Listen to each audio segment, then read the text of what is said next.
A very good evening, the esteemed faculty for today, our own CCM CA Aniket Talati, Chairman Ahmedabad Branch CA Harit Dhariwal, Vice Chairman CA Bhishan Shah, RCM CA Hitesh Pomal, Treasurer CA Sunil Sanghvi, my dear members, welcome to this fourth day of interesting series of Bank Branch Audit Series. I would now request Shehzad Bhai to start the session with ICI motto.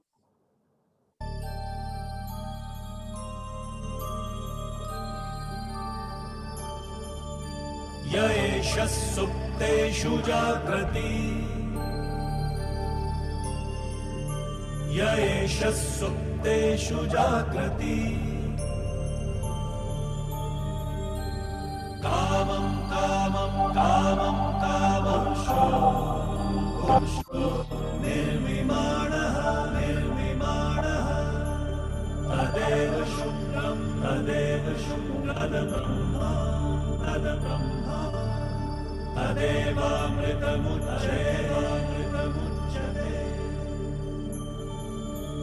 तस्मिन् लोकः शतः सर्वे तदूनात्यपि कश्चनात्यपि कश्चन एतद्वैता एतद्वैता एतद्वैता एतद्वैता एतद्वैता एतद्वैता.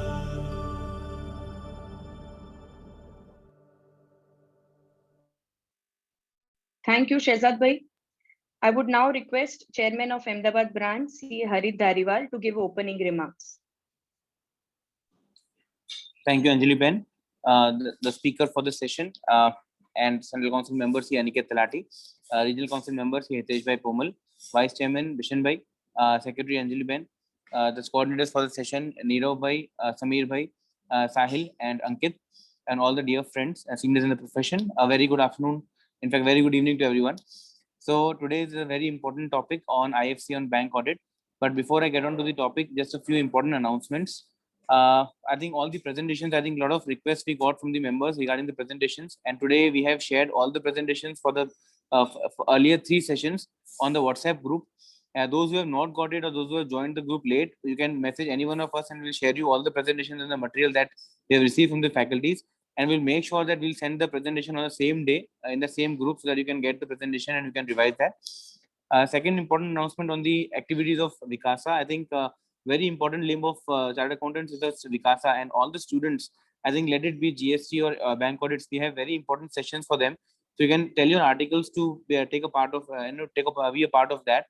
We have a very important GST series going on for students, and on this Sunday we have the 3rd session, which is on the ITC. Which will be taken by Hem Charjet. So I would urge all of you to tell your students to attend that series.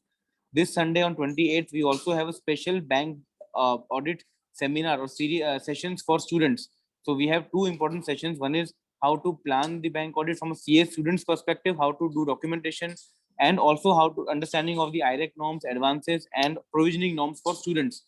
So that has been dealt by CA Anand Sharma and CA Vedant Parikh on this Sunday. Again, it's a virtual program 2 to 6. So again, you can tell all your articles, all your staff to attend that. It's very simple and basic language for the students. From the members, we have 2 important sessions on the GST coming up. On 25th of March, we have a very interesting GST seminar on the common mistakes of filing while filing GST new returns, which will be taken by CA Ankit Somani from Ajmer. He's coming physically to branch. And another session on the compliances and precautions to be taken care of before 31st March as far as GST is concerned. It will be taken by CA Yash Dadda from Jaipur. He's also going to come. So again, a very interesting sessions on the GST that we have lined up. Apart from this, I would like to say that Ahmedabad branch has always been proactive. We have got a very phenomenal response as far as the vaccine drive was concerned. We have had 3 drives as of now, and more than 500 members have been vaccinated, and we are very happy to see that all the members are very happy with the arrangements and all. And looking at the response, and now that the government has also opened up vaccination for 45 and above, we will even plan further drives in the future, which will be informed. With this, I would also like to mention one special thing here. Today there was a recent announcement of Supreme Court as far as the new judgment relating to that Supreme Court refused to intervene with the loan moratorium policy. and we have CA Hitesh Pomal, she's a banking expert amongst us, who is going to deliberate for 10-15 minutes on the same policy. And after that, I will request Aniket to take his session.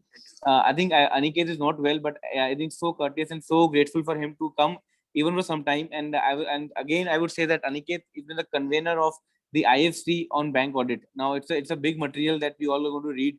Aniket is the main person who has driven that, and the deputy convener, CA Dayaniva Sharma ji from Hyderabad. He's also going to join us after Aniket deliberates. So we have wonderful speakers lined up today. So have a great learning session, and I would first request Hitesh bhai to please throw light on this latest Supreme Court judgment. Thank you. Thank you very much, Chairman sir, for giving me this opportunity. However, unfortunately, since I am also traveling and I am on the highway, so some network connectivity issue is there. That is the reason I have stopped my video actually. And as we all know that there was the interim order by the Supreme Court on the classification of advances. So far as that was, so far as the classification of advances after the end of the moratorium period that ended on 31st of August 2020. On 3rd September, as we all know, in case of Gajendra Sharma and versus Union of India, the Supreme Court had instructed all the banks not to classify the account as NPA, not to declare the account as NPA, which was not declared up to 31st August 2020. But today, Supreme Court has finally lifted that interim stay on the banks for classifying the accounts that were standard on August 31st as NPA. With this judgment, actually passing the judgment on the interest waiver as well as for the extension of this moratorium and the deferment, as the case may be, the Supreme Court had pointed out today in its order that interim relief granted earlier not to declare the accounts of the respective borrower as the NPA, that has been vacated now, that stands vacated now. And with this ruling, in my opinion, now ultimately the responsibility again will be on the branch auditors, and we will have to carry out the exercise in that fashion. Except during the window of that 6 months time, that is starting from 1st March 2020 to 31st August 2020. The rest, all the IRAC norms will be applicable, meaning thereby, if my account is in standard category as on 29th of February 2020, and if there is a overdue by 80 days, and if I am not paying my installment or interest or any other obligation up to 31st August 2020, the moratorium was there. So for remaining 10 days period of time, that will start from 1st September 2020. So ideally, if I have not met with my obligation, my account would slip to NPA on 10th of September 2020, like this. So ultimately, the restriction, since the interim order is now vacated. So ultimately, we are again governed by the IRAC norms applicable to all the banks by regulator Reserve Bank of India.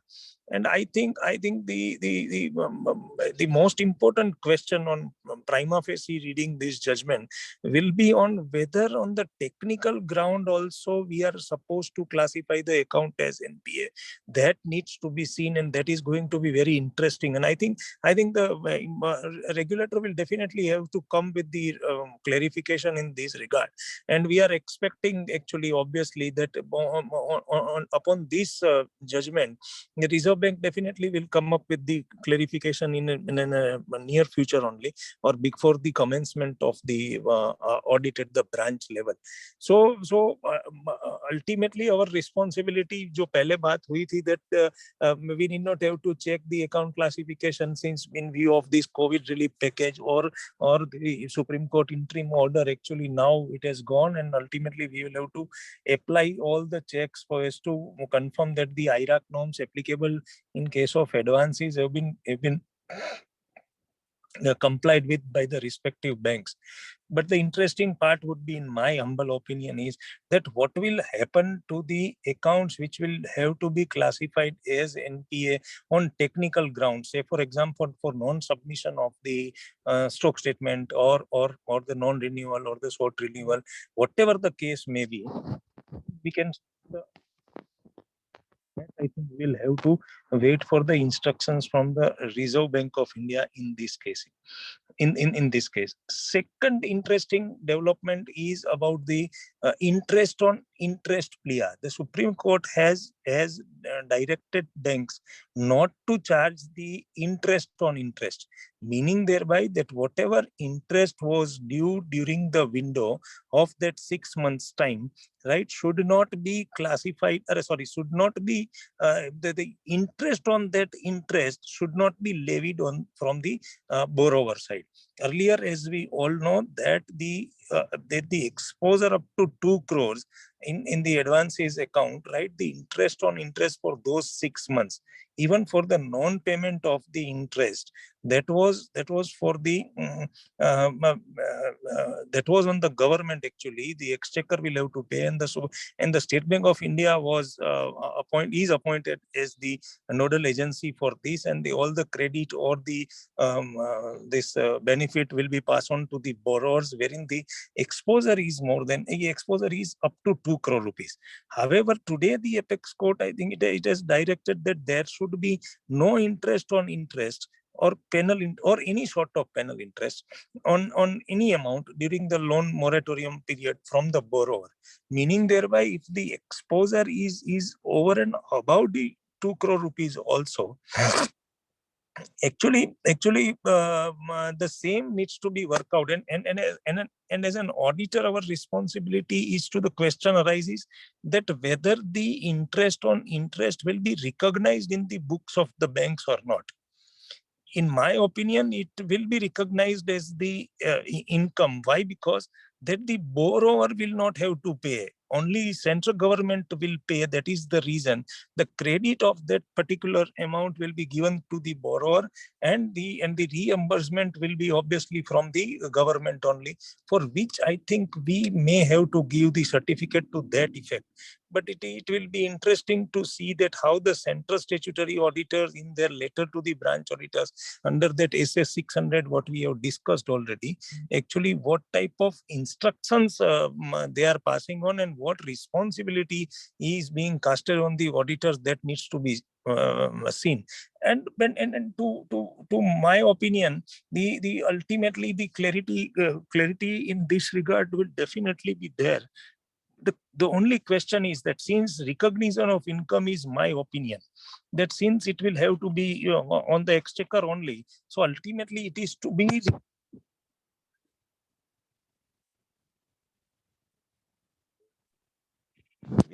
with today's Supreme Court judgment and the development for verification of advances for this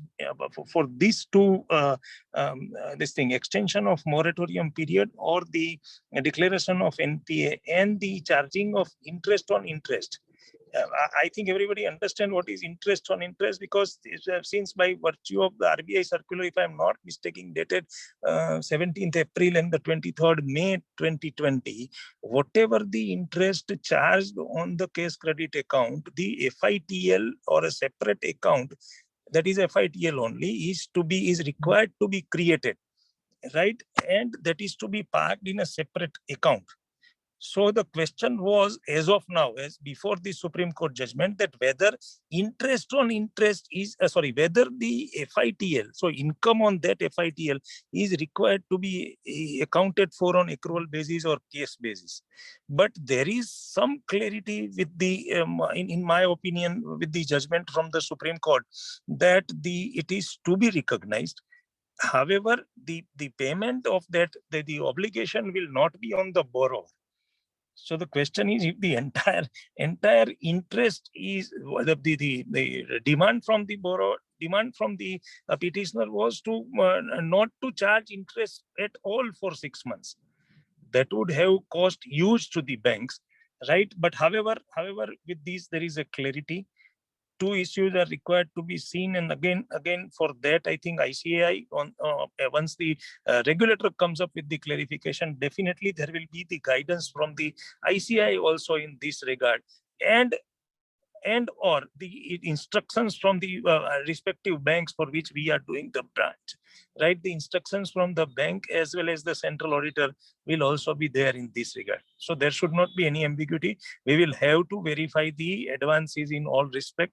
The only exception is that 6 months time, rest whatever the audit checks and audit sampling in view of this new, even new LFAR also is required to be checked. I think we shall have to gear up for that too. It is going to be really interesting in view of the again the wave of the second wave of COVID pandemic. Even I am told by one a fraternity in one of the seminar that Reserve Bank of India has permitted the verification of the accounts of the branch virtually also, as that was permitted previous year too. So it is interesting to see that how the audit report, that is, since all the banks are on the CRS platform only, how the same is designed, considering that some of the branches will be visited by the auditors physically, and some of the branches maybe will be carried out on the virtual mode. That is going to be seen, and for that, let us wait for the instructions or the advice from the Reserve Bank of India and ICAI in this regard, respectively. With this is the development for today's Supreme Court judgment. Thank you, and thank you very much for patient hearing. Thank you. Over to you, Anjali. Yeah. Thank you, Chairman, and thank you, Hitesh Bhai, for sharing such valuable information and directions, giving us directions for the upcoming bank branch audit coming. Now, I would request, without taking much time, CA Nirav Agrawal, since we are all curious to listen to a CCM, and we are glad that he's taking the session for us today, request CA Nirav Agrawal to introduce CA Aniket Talati. Thank you, Anjali madam. There's some confusion. I guess Samir is responsible. No, Nirav, don't worry. No need to introduce Anjali Ben. Absolutely. Thank you so much. So kind of you. Thank you. So kind of you, sir. I know you are not well. Will not take much of it. I'll not come between you and the members. So please, sir, please. Thank you so much. No, thank you. First of all, my sincere apologies to all the participants, but Harit offered that we should reschedule this session that we have planned, but I was not keen, since all of you would have factored these 2 hours of learning in the process of your bank branch audit, and therefore thankful and grateful to all of you for attending this. First of all, the first and foremost, let me compliment and commend the entire branch team led by the chairman Harit, who's a dear friend and who's doing, I think, great efforts even in this pandemic time, that though we could not do a physical program on bank branch audit, but that the learning shouldn't stop. An excellent session has been planned. Vice Chairman Bishan Bhai, Anjali Ben, the Secretary, Sunil Bhai is here, who's the Treasurer, so all 4 office bearers, the coordinators, Samir Bhai and Nirav, and all other participants. A very good evening to all of you, and welcome to this very different topic on bank branch audit. All these years when one would have attended seminars on bank branch audit, you would have typically seen sessions on advances, on NPA recognition, on IRAC norms, on other aspects of LFAR. This is for the first time that you are seeing ICOFR as a topic. In fact, the branch confirmed with me 2-3 times whether this is how the spelling of the topic is going to be. Is it how the topic is going to be taken?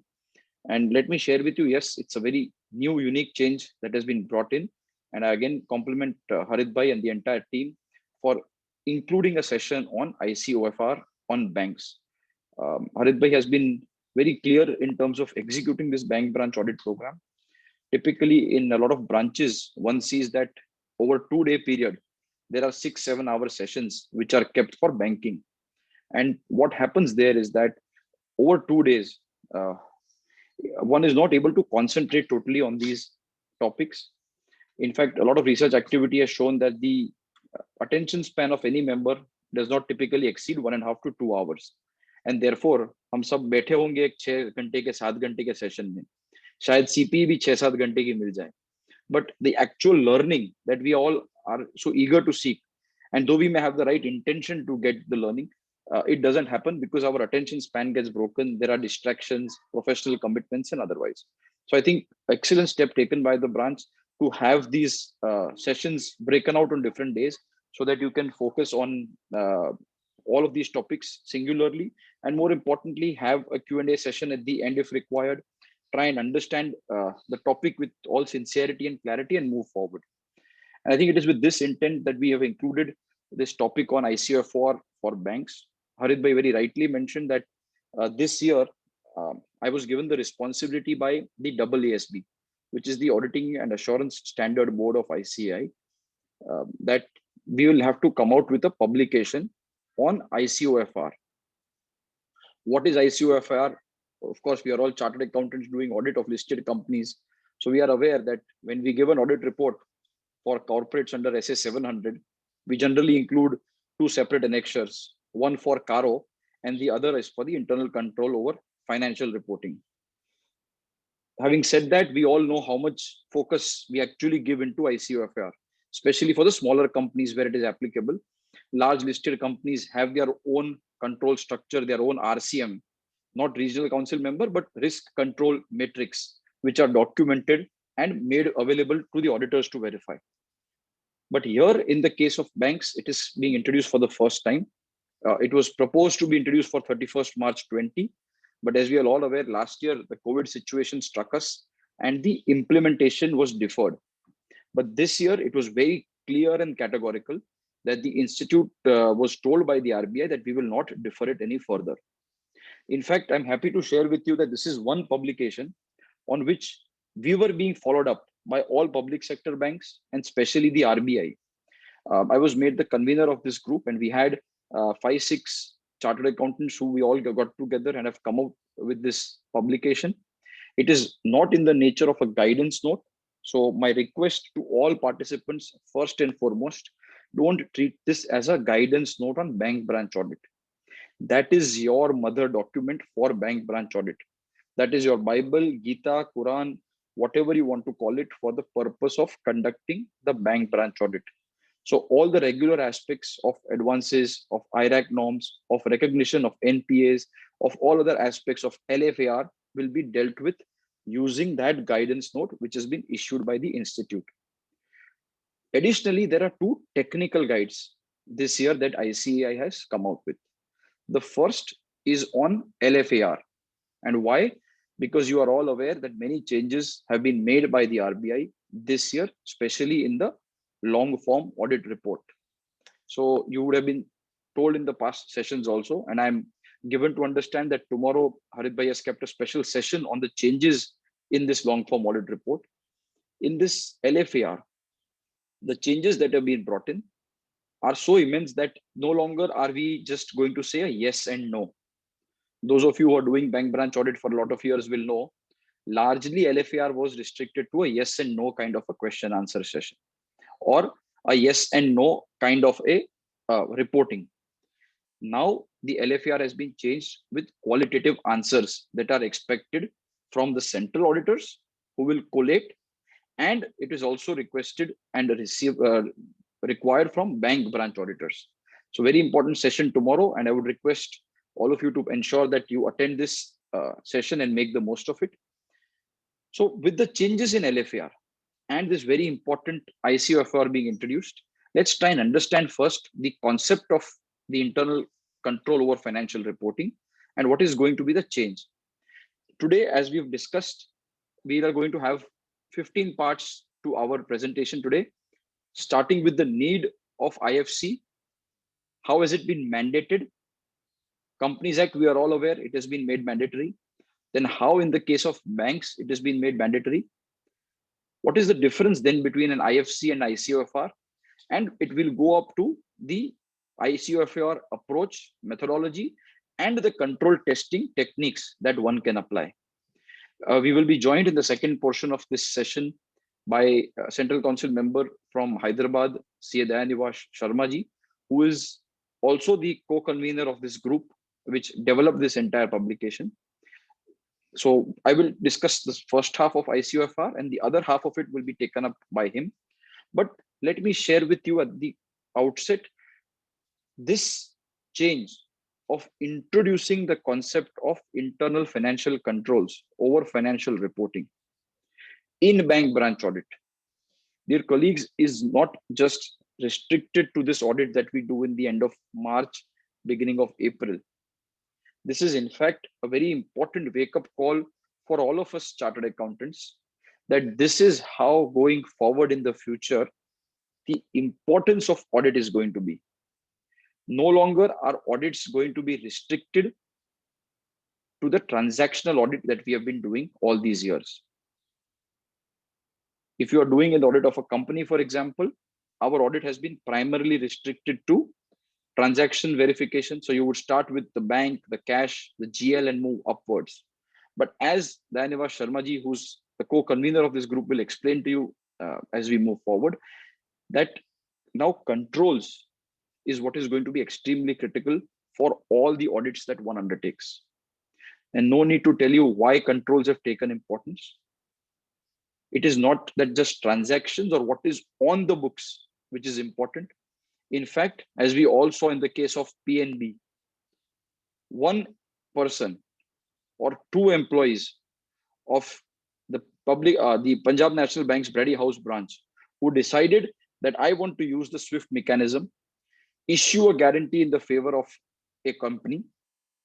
This mechanism was outside the purview of the accounting package. That is to say, the ERP. There was no cross linkage between the two. And this was the biggest failure of control in the history of banking.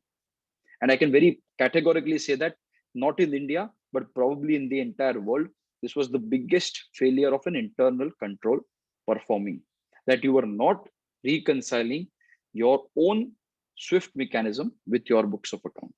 And here, dear colleagues, lies the largest risk in the banking or any other industry that you are auditing.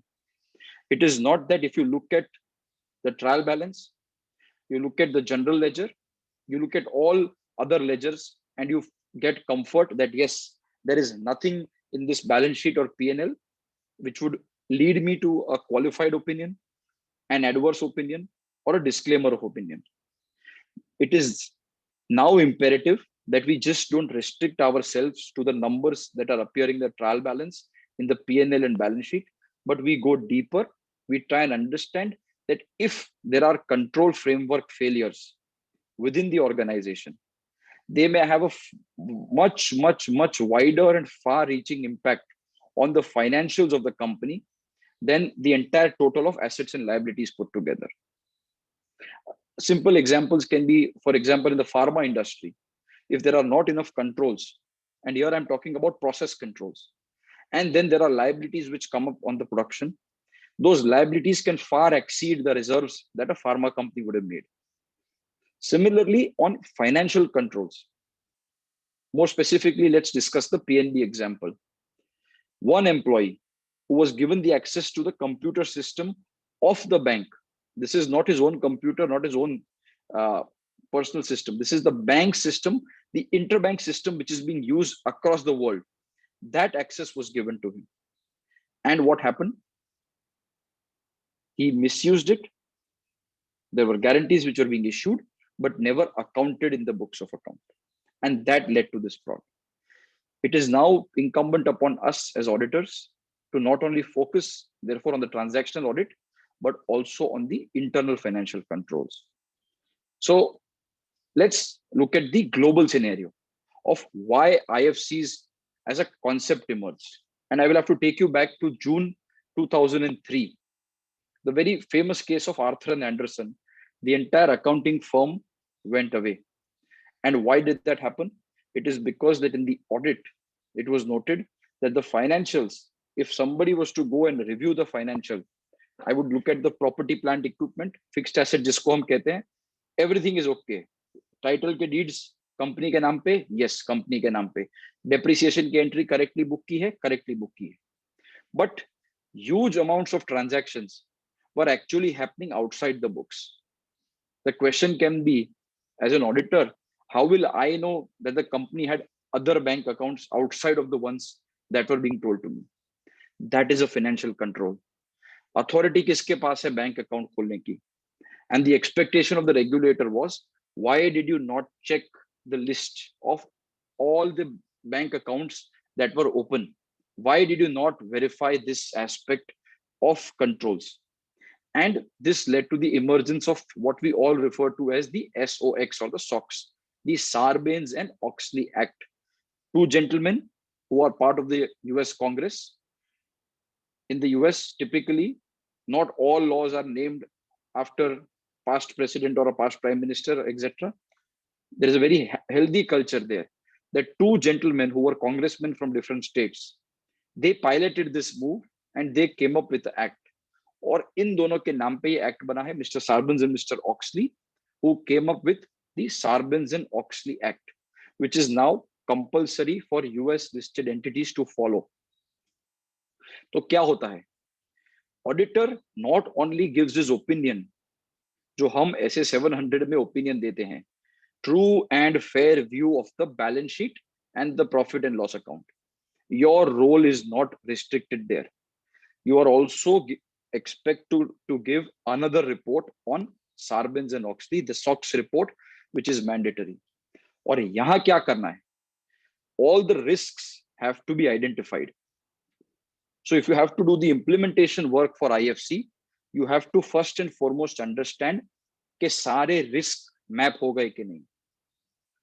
Risk map होने के बाद, what are the controls that are there over these risks? Whether those controls are designed correctly. So first portion is the design effectiveness. And अगर आपने risk identify किया, आपने control बना दिया, whether that control is working effectively or not, that has to be certified by the auditor. दो प्रकार के certification है. Design ठीक है, आपने control तो बना दिया, पर वो risk को mitigate ही नहीं कर रहा, then it is not designed correctly. And the second is, अगर design ठीक है, तो क्या वो operate और function कर रहा है? मैं आपको एक simple example देता हूँ. All of us are chartered accountants. Majority of the participants are chartered accountants in practice. Let's look at our own office's example. What can be the risk? I'm giving you a small example. कि अपनी office में से जितने certificates या reports issue हुए, उनका billing हुआ या नहीं हुआ, right? You are the auditor of a CA firm. What will be the risk that you will identify? That the proprietor or the partners are issuing certificates, are issuing reports, but some of the reports or certificates का invoice नहीं बना. So you have identified the risk. What can be the control on this? Let's go to the current scenario in which we operate. हर एक certificate और report के लिए आप एक UDIN निकालते हैं. Without the issuance of UDIN, a certificate or report is considered to be invalid. So what should be your procedure of the firm? First of all, the risk is revenue gets leaked. What is the control that you can put? जितने भी UDIN generate हुए, सबका bill बना या ना बना. अगर साल में 230 UDIN generate हुए, whether there are 230 invoices correlating to these UDINs, because there may be some services you do where there is no UDIN, उनको बाहर रख दो. अटेस्ट एंड अश्योरेंस फंक्शन की बात करते हैं. 230 UDIN बने तो 230 इनवॉइस होने चाहिए. You may then decide कि हाँ इन 5 clients पे मैं fees नहीं लेता. Let's not discuss that. Let's think they are all clients that you are charging fees for. Then the control can be that every month an employee or the partner of the firm reconciles the issued UDINs and matches it with the invoicing. तो क्या होगा? किसी महीने में आपने 25 UDIN generate किए और urgent में रात शाम को एक क्लाइंट आया, आपने उसका सर्टिफिकेट इशू किया और उसका अगर आप बिलिंग भूल गए हो और पूरा महीना चला गया, at the end of the month when you are reconciling the 25 certificates as per the UDIN website and then your own books of accounts, you will see only 24 have been invoiced. तब आपको आएगा, yes, this one UDIN that I issued for the certificate at late night, उसका billing रह गया है. So that is the control. तो आप दो चीज देखोगे कि कंट्रोल का डिजाइन ठीक है कि क्या मेरे रिस्क को वो करेक्टली कैप्चर कर रहा है.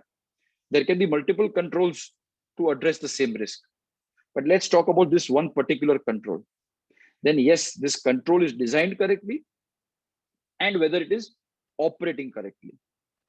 Now, thankfully, for the bank branch audit purposes, our role as branch auditors is going to be restricted to verifying the operating effectiveness. Design central level पे central auditor को देखना है, उसका effective operation हो रहा है या नहीं. स्विफ्ट में जो भी इश्यू हुआ वो बुक्स में अकाउंट हो रहा है या नहीं. This will be a control. आपको टेस्ट करना है कि यस, यहाँ जितने भी स्विफ्ट से गए on a sample basis, not all transaction, whether all of them have been recorded correctly in the books of account. Similarly, there will be multiple such controls which will be identified and mapped, and we are supposed to verify it. Question will be who will bring up to, we will discuss as we move forward. But very important for us to understand the requirement for the concept of risk and controls and the history behind it. We have looked at the 2003 Sarbanes-Oxley Act. Similarly, in India, when the Companies Act 2013 was introduced in the year 2014, Section 135(5)(e) of the Act reads that the policies and procedures adopted by the company to ensure orderly orderly and efficient conduct of its business, including adherence to company policy, यानी company की जो policy है वो follow हो रही है नहीं, safeguarding of its assets. Why? We have seen lot of times company ने assets दिखाया, बुक्स में बैलेंस शीट में asset दिख रहा है, and it doesn't have title of it, या it doesn't have possession of it. So उसका safeguard करना responsibility कंपनी की है. Prevention and detection of fraud and errors, accuracy and completeness of accounting records, and the timely preparation of reliable financial information. This is all the responsibility, and IFC का definition ये दिया गया है in the Companies Act. If you look at the Companies Act and refer it as against the clause 49 of SEBI, which is applicable to the listed entities, then the requirement is that establishing and maintaining adequate internal financial controls. और उसको आपको directors report में देना है. So any listed entity, even before the act, was covering it under the clause 49 requirement of SEBI. Now, because of 134(3)(c) and 5(e), which we have gone through, directors report mandatorily have to conclude and confirm that there are adequate IFCs. In the 177(4)(7) of the Companies Act, इसकी responsibility set की गई है कि audit committee को इसे review करना है. So all the appointments of IFC that are happening in all public sector banks, the audit committee is confirming, because and में it is their responsibility to review the implementation of IFC. Where does our role then come in under the Companies Act? Well, 143(1) very clearly states that a audit report of the chartered accountant may, you will have to report whether the company has adequate IFC system in place, यानी adequacy है IFC की, and operating effectiveness है, यानी सभी risk को mitigate करते हुए controls हैं या नहीं है, और they are functioning and operating effectively, that has to be certified. And the independent directors have to ensure that financial controls are defensible. So that is with respect to the Companies Act. What you and me will be auditing during the bank branch audits are not companies. Barring a few private banks, majority of the public sector banks are incorporated under the Banking Regulation Act. So the question that arises is, why IFC then in the case of banks? For that, one has to go back to the letter of RBI dated 17th of March 2020, where it is very clearly stated that the statutory central auditors will have to report whether the bank has adequate IFC with reference to financial statements and operating effectiveness of such controls. So therefore, whether with reference to the financial statements, there are sufficient IFCs, financial controls adequate है, सभी risk को cover कर रहे हैं और effectively operate कर रहे हैं. This was optional for 1920, of course, due to the COVID scenario. And in our country, as we all know, जो चीज ऑप्शनल होती है, हम सीए पढ़ रहे थे तब से उसे छोड़ते थे या नहीं अटेम्प्ट करते थे. तो सीए बनने के बाद तो ऑब्वियस था कि it may be banks, it may be auditors, it may be others, the entire ecosystem, because it was not made mandatory, they did not implement it. But for March 2021, that is 31st of March 2021, this is going to be mandatory on an annual basis. The question is, whose responsibility is to implement IFC? If you go back to the Companies Act, responsibility management ki clear cut hai. In the technical guide that has been issued and published by the AASB of ICI, where Dayanivas Sharma ji and myself were the co-conveners, we have very clearly stated at the beginning of the IFC that the responsibility is of the management for design as well as operating effectiveness. RBI has written to the public sector banks. So the onus is on the public sector banks to implement it.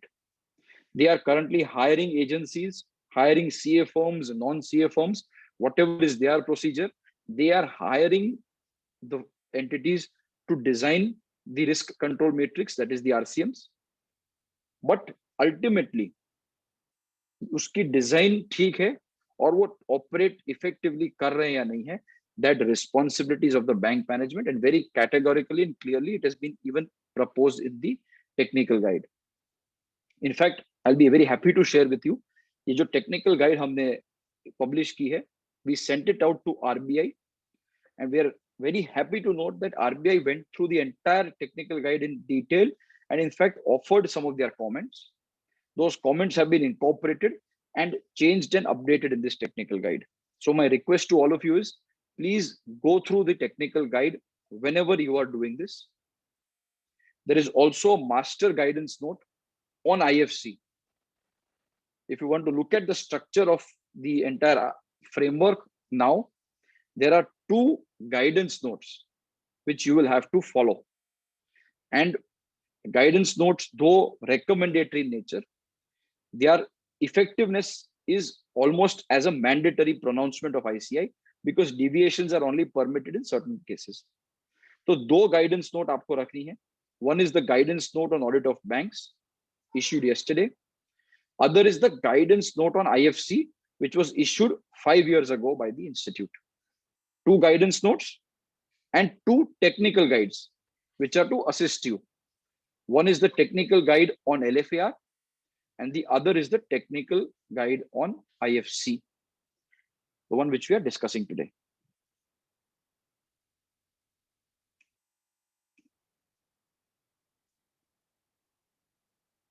One important and final aspect that I would like to touch upon before I hand over to the co-speaker today, Dayanivas Sharma ji. And thank you, sir, for acceding to our request and coming here. It's going to be a pleasure. To all your colleagues and participants, Dayanivas Sharma ji, of course, besides being a council member, has extensive and vast experience in the field of IFC implementation and also a central statutory auditor. And he was with me in this entire process of drafting this technical guide. One important aspect, again, not relevant at bank branch audit purpose, but why I'm drawing attention to is because RBI has confirmed our view with regards to the consolidated financial statements. All of us who are doing consolidated CFS, for example, an audit report हम जब देते हैं, CARO again was mandated to the Companies Act, but in CARO, what happens is we say, even for the consolidated financials, you will have to issue a CARO report. Why? Because it is merely a compilation. You take the parent company's CARO report and you take the CARO report of all subsidiaries, combine and report. So similarly, the institute's view on IFC was that there were 2 views existing. One, whether to apply it, because it is not under section 129, and therefore whether consolidated may apply hoga ya nahi. And here I'm extremely happy to say that RBI has confirmed the view which our group, where Dayabai and myself are part, we said that no, in the case of banks, it is only at the standalone level of the banks that IFC will apply. And therefore, consolidated financials it is not applicable. The reporting is going to be by the central statutory auditor.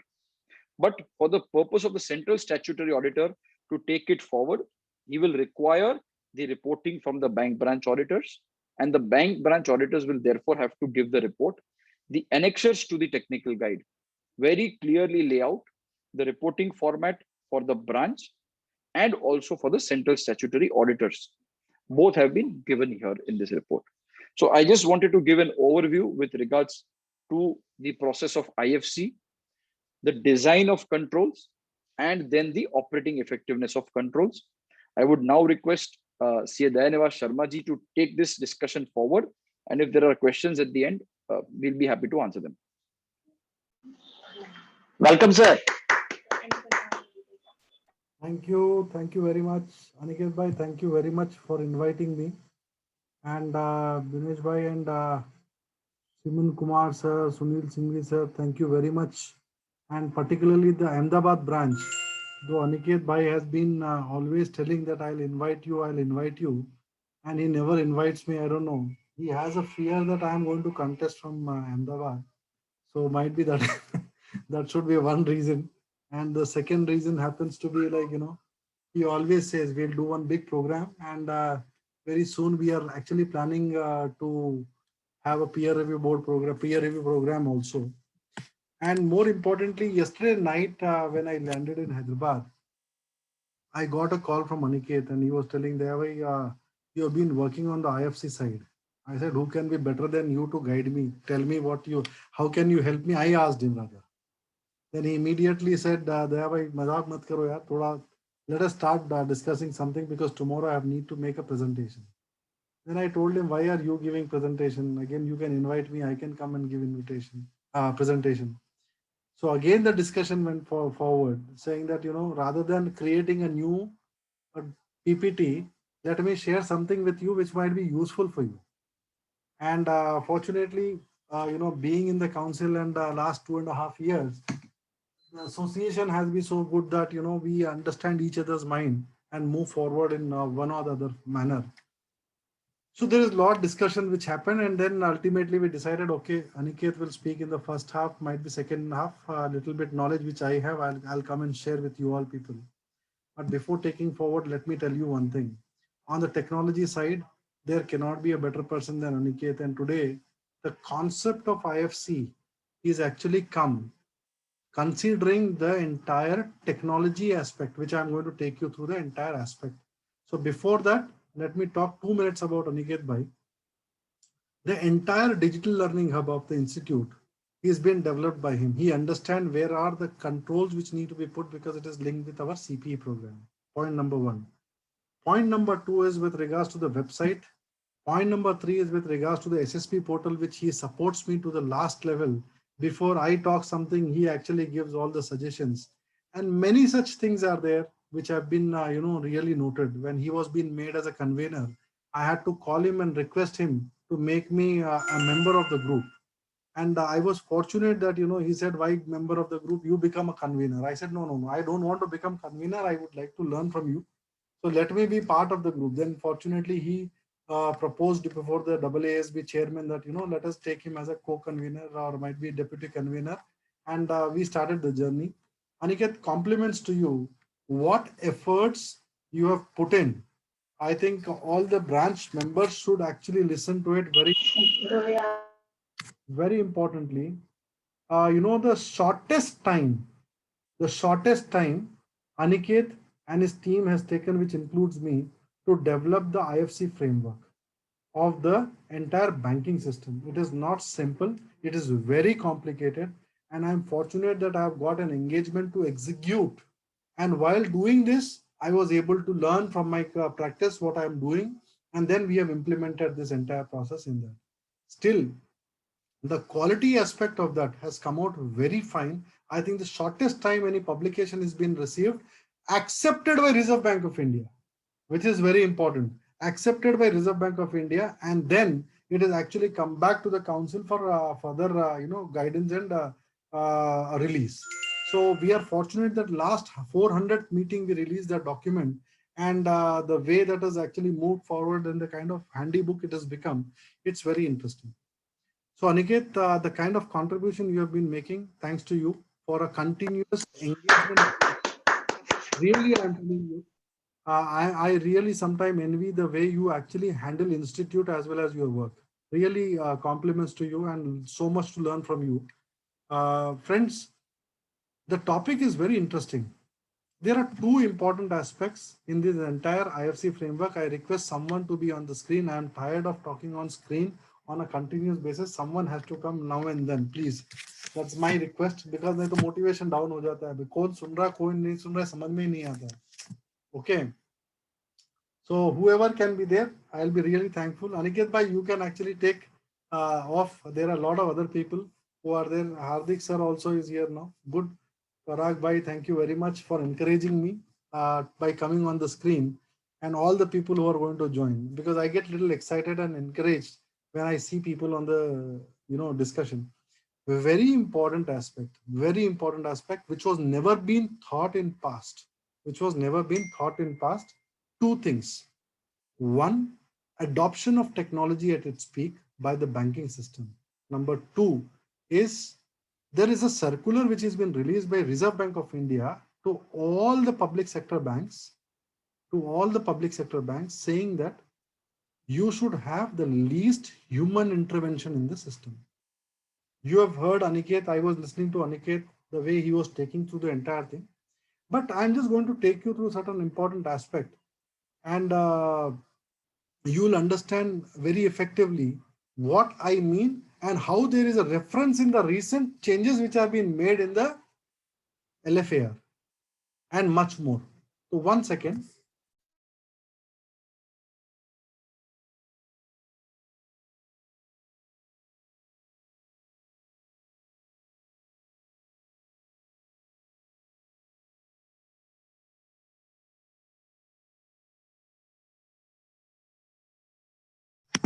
Sorry. So I had a guest with me, so I just have to say thank you for him. That's it. So the important aspect which I was talking, one is the Reserve Bank of India circular which has come, that there should not be a human intervention in the entire system. When you are talking about a system which is a CBS environment, just let us think, to trigger your thought, to keep you excited. My question is very simple. If it is a CBS environment, why it is required that an MOC is required to be passed? It should be garbage in, garbage out, or it should be productivity in and productivity out. So please understand the logic behind opening up this discussion is nothing but lower human intervention, more of processes, more governance, and what is that statement which has been made? I don't remember. More governance and less activity, whatever that was being talked by the Prime Minister at that time. So the discussion came in from a point of view of these two important aspects. And the third thing, which is a big surprise in our discussion, was one, and the most important part, have you seen the new LFAR?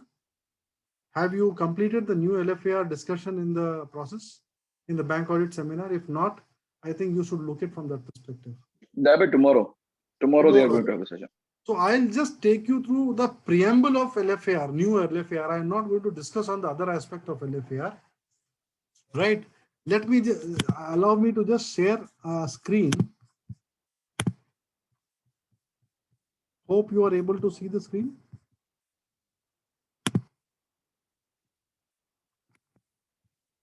You are able to see the screen, right?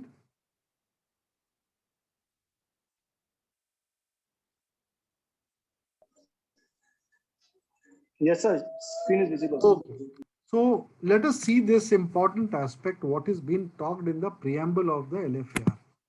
The LFAR is specifically talking on the keeping in view the large scale changes in the size, complexity, business model, and risk in the banking operation. Now you just tell me, What does this mean? That means the sizes have become large, the operations have become large, complexities have involved, and new techniques, new terms we have been listening in the banking system. So considering all those things, there is a policy procedure documentation that is required to be done. There is a standard operating procedure which is required to be done. There are approval mechanisms which need to be done. So all these things are actually forming part of the entire discussion. Further, if you go, there is a lot which has been discussed in the next slide, which is given to SCAs, is with regards to restructuring, willful defaulter, KYC, all those things are actually forming part of the new LFAR. And more importantly, if you see on the right side, management information system and the miscellaneous part is very, very, very long and elaborate, right? So let me take you through the entire discussion, and this is the most important part of what is being discussed in LFAR. Just see, read this.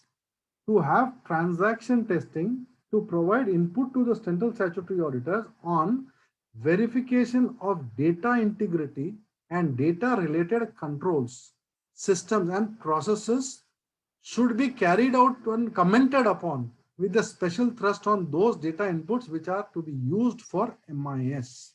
Now, this is the most important part. I'm going to take you back to the definition which Aniket Bhai has discussed about with regards to, this, what do you say is,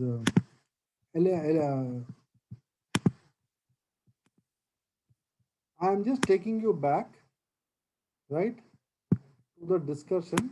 What is IFC meaning? I have taken this slide. You see this? I hope you are able to understand what it means. It is already defined under the Companies Act under 135 that adherence to company policies, safeguarding of asset, prevention and detection of fraud. And this discussion which I am taking you is primarily going back to this particular side, why IFC is required.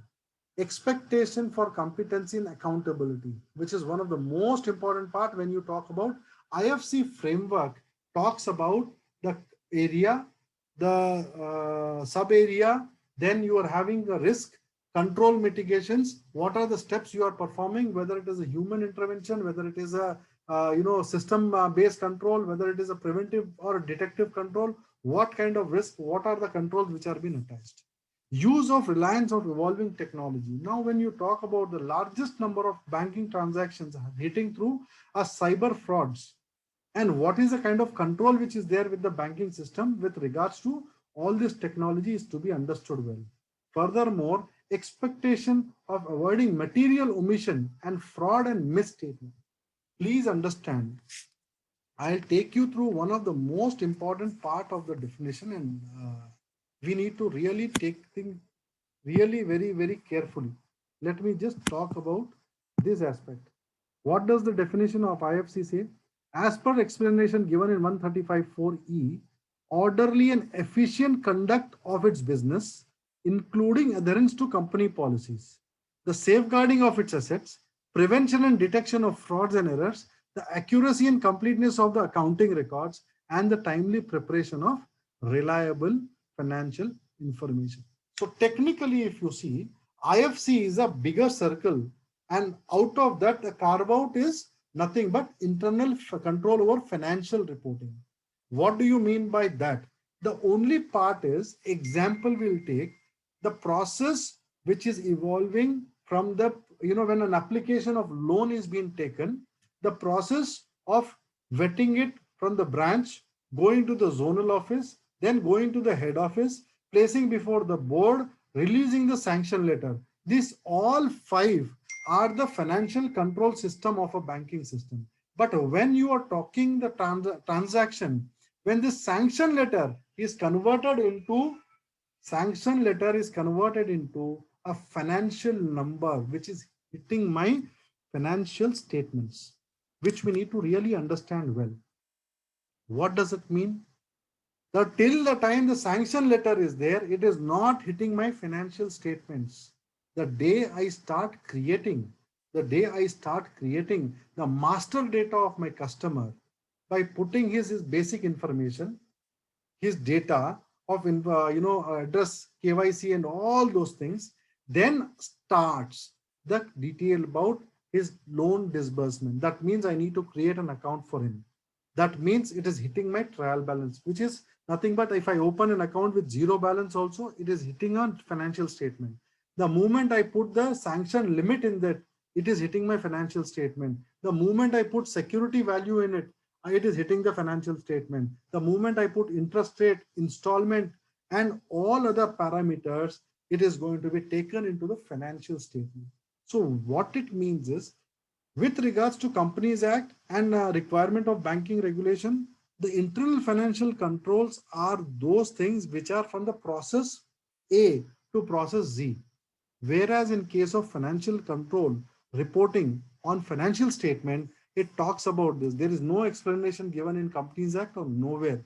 But under section 143(1), it is specifically required to mention with regards to, I'll read out the paragraph, as auditor report shall state whether the company has adequate internal financial control system in place and operating effectiveness. What does operating effectiveness means?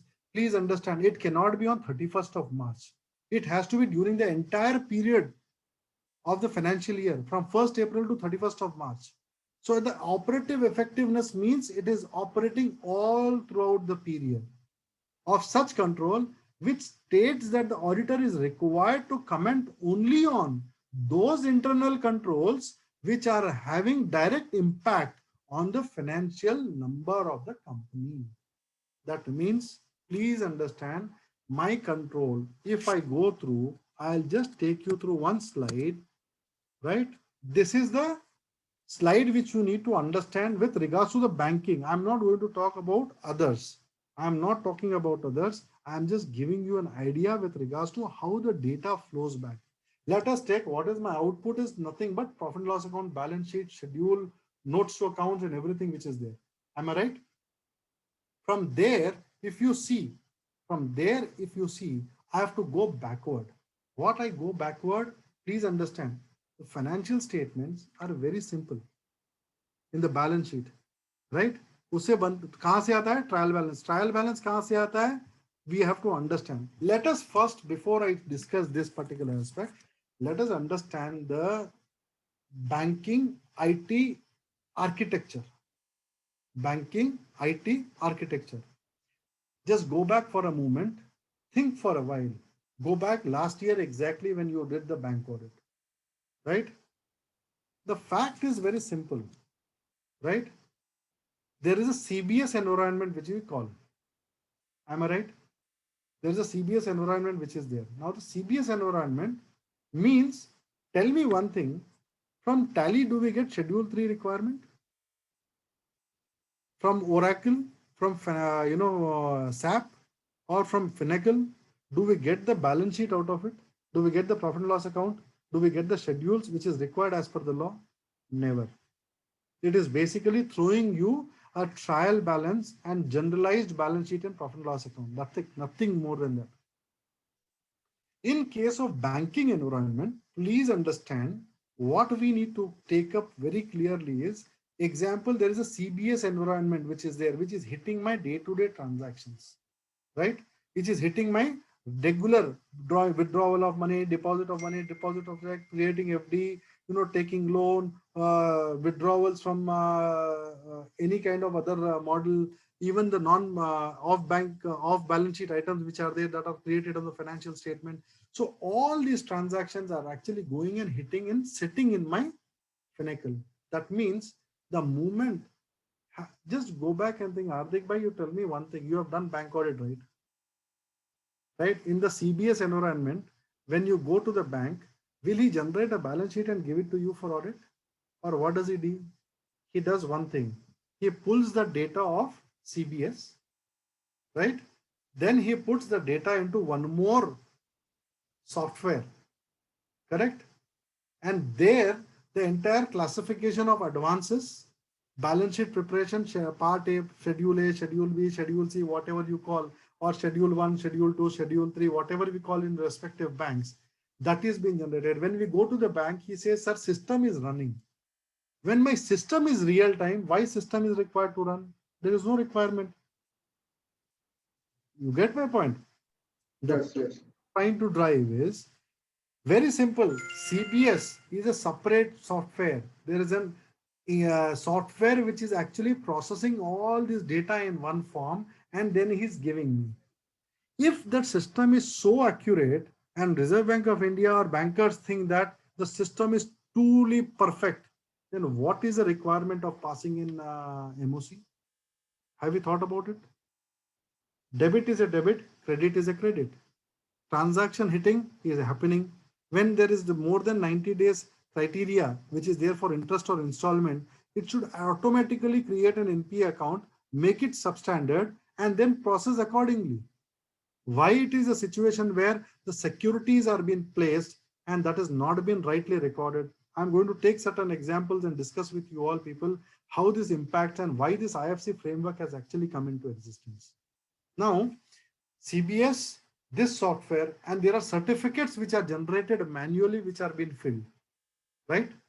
So there are three aspects. When I come to the financial statement and I'm signing the opinion, what does it say here again? Please read. Which states that the auditor is required to comment only on those internal controls which are direct impact on financial numbers of the company, which are direct impact on the financial numbers of the company. That means I have to go and test many things. It is not so easy to sign the ECOFAR certificate. There are 2-3 aspects which we need to really understand. Statement of opinion is your audit report. Statement of fact is your annexures to audit report.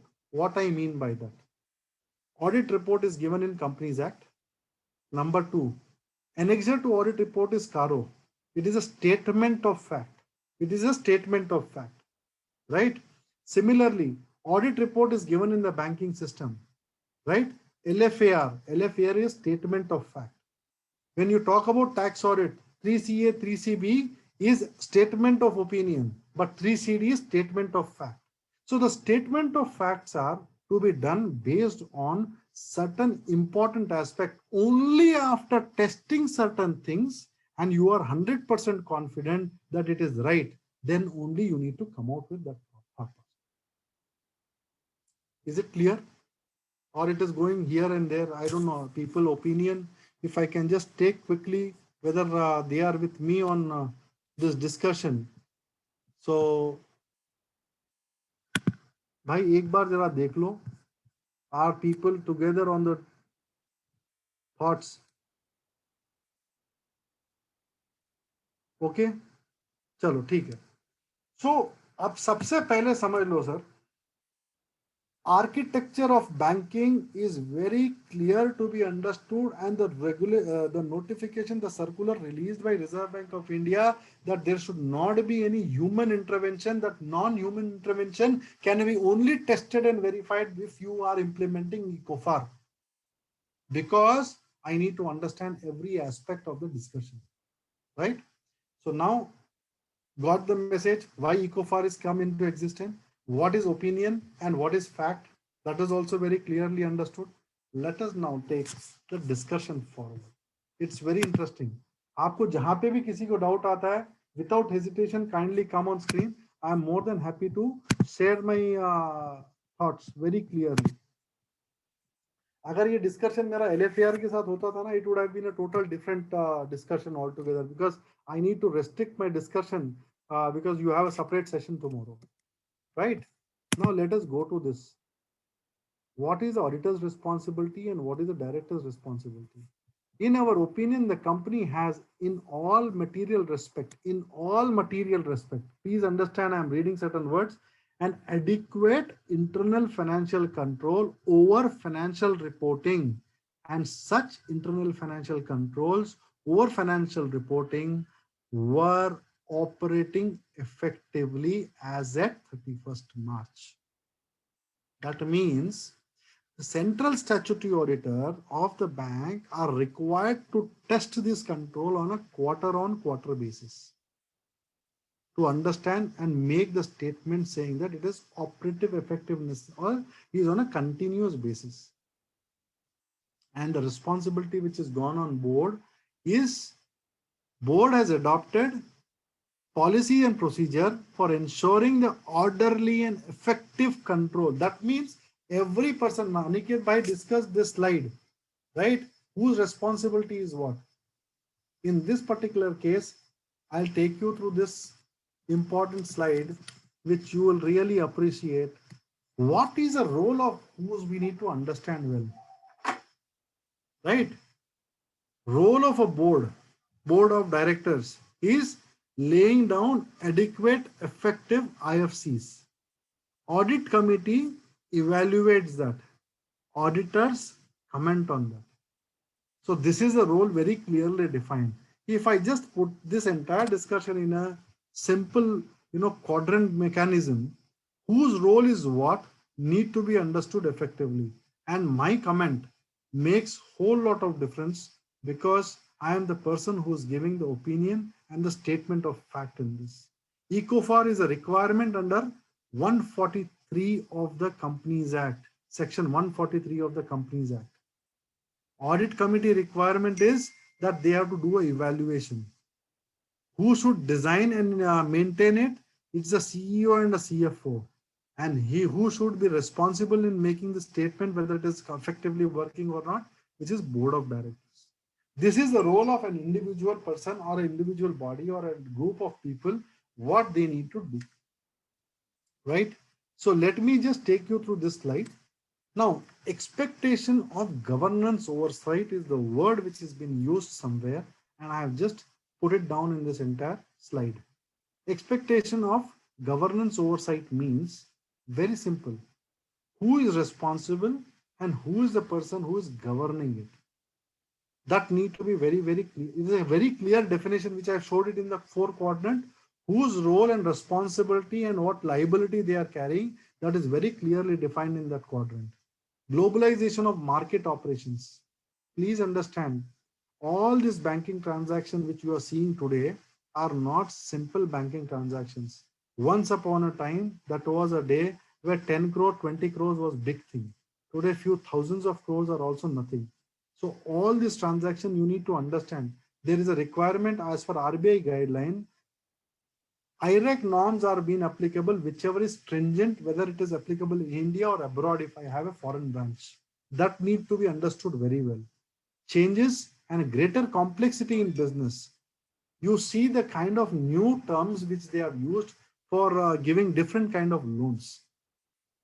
And it is very important that who is authorized, who can do it, what they can do it, all that need to be understood.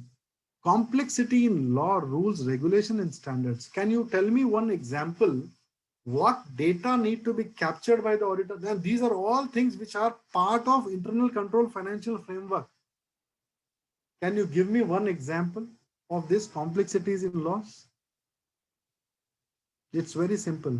IBC, insolvency bankruptcy, right? If there is an IB activated on a particular borrower, you need to understand that also, and you need to capture that also.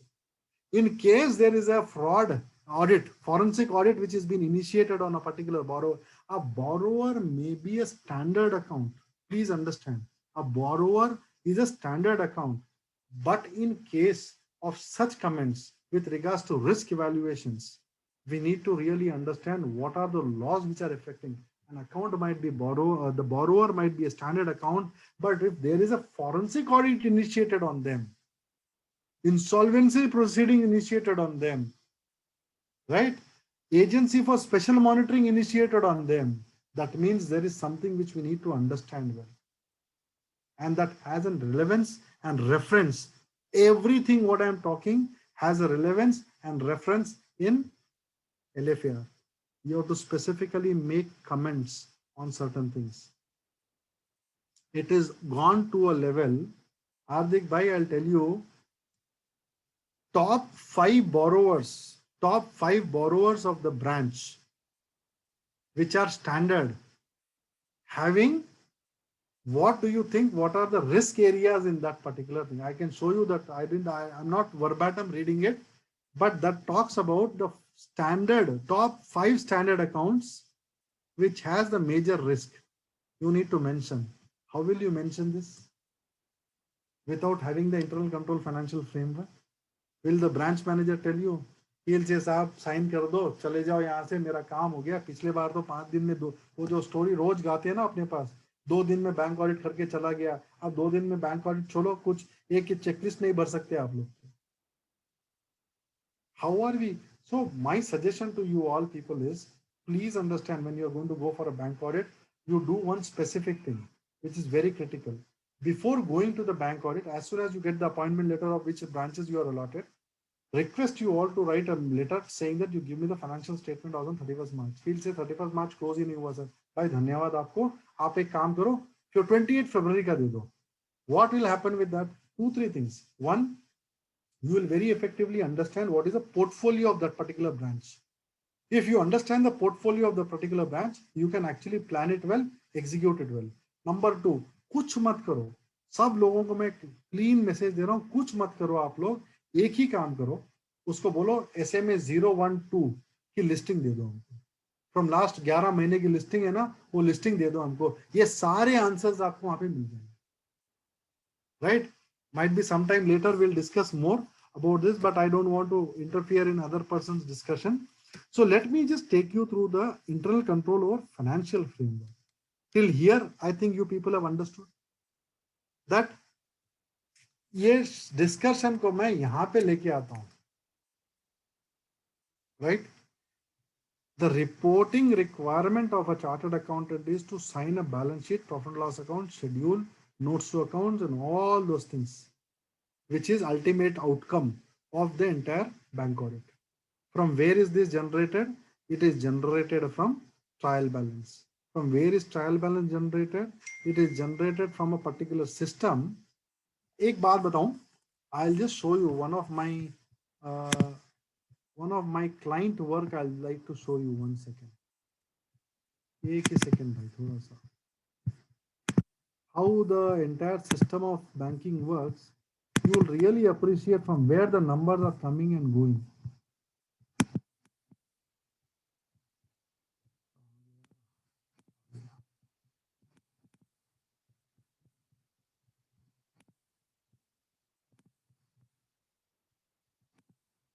Are you able to see the screen?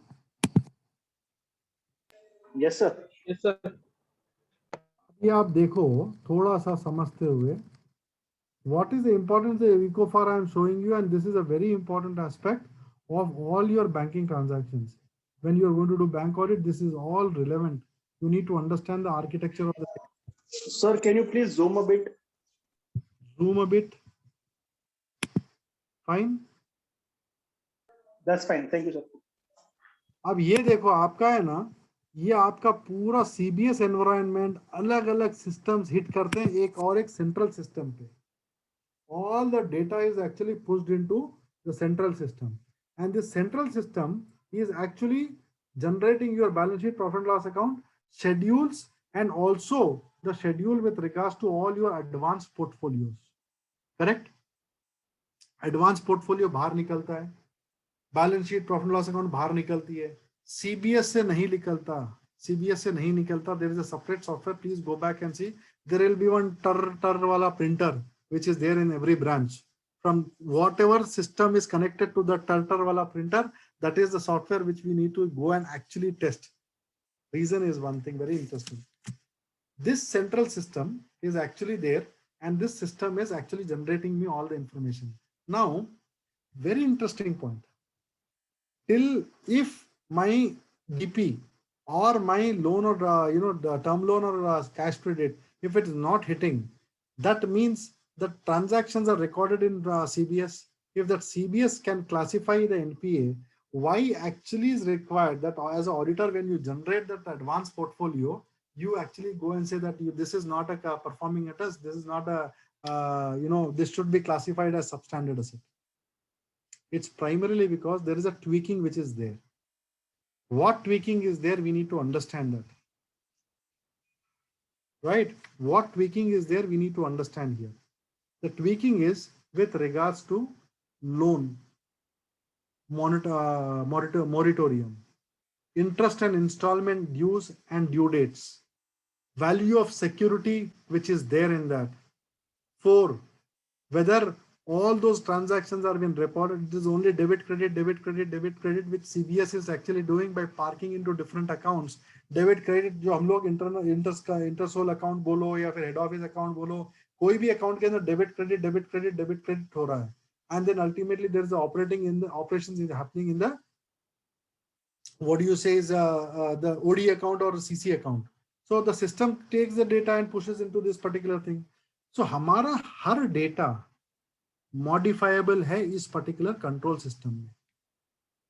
I'll tell you one simple logic. Let us take an example.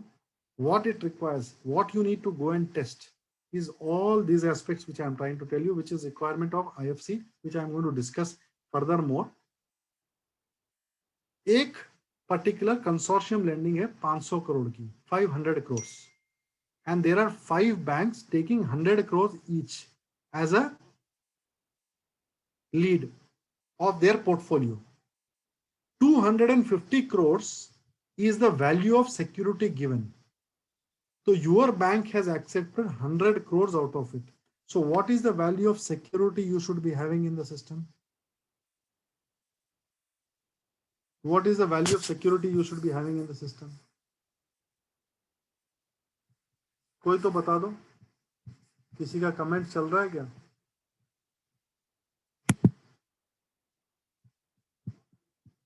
Correct. Someone has, Dinesh Bhai has given 50. You are perfectly right. That means if that account is going to become NPA, if that account becomes NPA, 50 crores is a secured value and 50 crores is unsecured, my provisioning norm will change. What is happening here is because the control testings, internal control over financial reporting, internal control over financial reporting. What is the control you have? Instead of putting that 50 crores, the banker is putting 250 crores. My provisioning is going to change. It is going to impact my balance sheet. It is going to impact my financial statement. You getting it? Is it clear? Now, this is the control system which IFCR, IC ECOFAR is talking about. What are all those things which we need to look into? When you are talking about this all aspects, I am just going to take you to a next slide, which is primarily going back on the PPT, which we were discussing. And I'll just increase the full screen, right? Let us go to this discussion now. What is happening? If you see, balance sheet is generated from that system. Again, I am telling you. Now, ECOFAR is that part which we need to look into from the overall impact on the balance sheet, profit and loss account and financial statement. Recording of disbursement and prepayment. What is the system doing? Right? Let me take you through this. This is more clearer, I think. This is a transaction entry software which is called CBS, where you do all your transaction day in, day out by the banker, right? The next one is book closure reports generated by CBS. Consolidation of CBS reports by data merging softwares. And then you have preparation of financial statement. What does ECOFAR say is, the financial statements which are being generated by the company or the bank should be error-free. If it has to be error-free, it has to be no human intervention. If there is a human intervention, you need to audit that perfectly right. Right? So from what is the role of auditor? The role of auditor is very simple. The moment the data is being fed into the CBS environment, I need to go and check certain master data and ensure that the data is fed rightly. When this system is pushed, the data is pushed into another software, which is generating all my returns. At that point in time, what all I need to check, verify? KYC of the requirement is there in the LFAR, which means you need to go and check all the customer data, not only the current account opening, but previous years also you need to certify one thing. The loan amounts, the security values, the installment amounts, everything, what is being fed, who is feeding, how much they are feeding, whether there is an authority which is being given to those people who are feeding, whether the person who is processing is only doing disbursement, what is the authority matrix, what is the control matrix, whether it is a system oriented control or a human intervention control, or what kind of information which is there in the entire system, right? Till here, I think you all have understood what I'm trying to say continuously is basically, if there is no human intervention, if system is going to generate, it will generate a right advanced portfolio. Because there is a human intervention, there is a tweaking which is being done, which the auditor is going and verifying and finding out NPA and creating an MOC. That means human interventions have been there, and that you need to test and audit, right? And for that, there is a risk control matrix which is going to be shared by the central audit, central office team, which is applicable to the branch auditors and what is applicable to the central auditors. So branch auditors, you are going to receive it, and you have to mention a lot of things in this, right? Now, this is something which you need to understand, the architecture, IT environment of the banking software. If you see, this is my balance sheet, profit and loss account, cash flow, notes. This is my final outcome. Where is it coming from? It is coming from the transaction which are hitting my CBS environment. How CBS environment is designed, that has been very clearly put. I'll share this PPT before you all people. You can use it for your benefit. Documentation to show effective IFC. Key policies and procedures. That means all the advances, whatever kind of advances, whether you create fixed deposit, open bank account or SB account, current account, OD account, whatever it is there, the key policies and procedure need to be documented. Identify control balances related by business processes and control environment which is being put into place. Adopt control framework which is given by ICI. Define governance procedures. Identify and assess risk related to business processes. Now, what does this mean? I am taking you to the slide. This is like this. What is risk? Now, let us take one example of advances. Loan sanction. Risk that the loan may not be sanctioned by the appropriate authority. Go back and open your LFAR, or you open your Ghosh and Jilani. The first question will be this: whether it is done by an appropriate authority, whether any control matrix is there. The risk, what is the objective of testing this? The risk, the credit risk and business team members review the credit appraisal memorandum and approve the facility within the delegated power. System-based meter checker control exists for loan approval in loan management system. This is what. अब ये देख लो हार्दिक भाई, जितनी fees है उतने में ही काम करना है. आप 2 दिन में कैसा करेंगे आप देखना है, जरूरी है, right? NPA not been identified. NPA, what I was talking about, why MOC is to be created when system is so intelligent. They are saying, no, IBA is saying everywhere, banks are saying that don't need to do any bank audit. My question to you is, I am asking Aniket Bhai also the same question. If that system is so perfect and auditors are not required, I'll also not go and do it. But every year, there are multiple NPAs reported by the banker. So many shortcomings have been reported by the auditor. Why are you not considering all these things? Why do you say that bank audit is not required? I am telling bank audit is required. Whatever extent we are checking and giving, they are at least that for that also they are touching your feet and saying that bhai please chhod do karke. Am I right? हर बार वही बोलते हैं ना, छोड़ दो यार, ये बार छोड़ दो, अगली बार देख लेंगे, ये बार अगली बार देखेंगे, हेड ऑफिस में देख लेंगे. तो फिर ये सब क्यों? Now NPA not being identified. risk of NPA not being appropriately identified and the provided as per the Reserve Bank of India regulations and bank internal policy. Now you see this. How will you justify this? And this is the same reference you need to do it in LFAR. Whether the bank is following all the policies which are been released by Reserve Bank of India and their internal policies which are effective from time to time. There exists an automated control for computing the overdue cases for identification and flagging of NPA. Honestly, tell me, if flagging and NPA was so easy, why it was required that you had to go and create MOCs again? Interest expense calculations. Interest expenses and deposit and TDS thereon may not be correctly calculated and accurate for the period. So when you are actually telling that these are all the risks which are there, where is the risk mitigation? It is only by the chartered accountants who are going and doing audit. Then only it is going to come into control. Otherwise, how it is going to come? So this framework will be given to you by the central office, and you need to mention by doing a testing.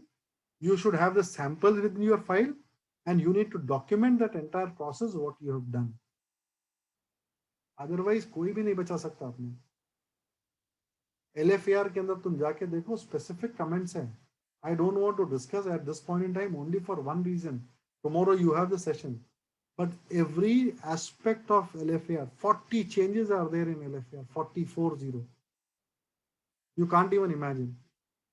So recording of transaction, investment, transaction for investment missed to be recorded in the system, leading to under-reporting of financial statement. Don't you think all those transactions which are reported ऊपर भी, ये तीनों चारों जो मैं example लिया हूँ, वहाँ पे financial statement के ऊपर impact आ रहा है,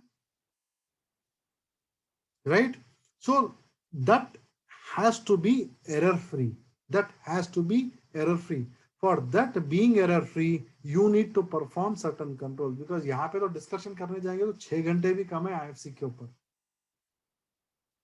I am just touching upon and giving you an idea where all you are going to look into other aspects, right? So going back to here, identify and assess risk related to business processes, identify control objective to address identified risk and related control activities to mitigate such risk. The sheet which I have shown you, that is assessment of risk, and that you need to address it.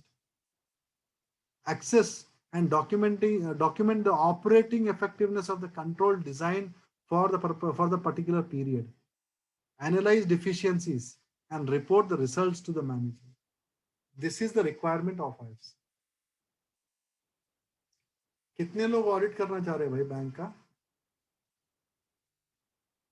How many people are interested to do bank audit with new LFAR, new ECOFAR, new stringent procedures which have been given by Reserve Bank of India, central statutory auditors putting responsibility on the branch auditors, and that too you have to complete within the 2-3 day story.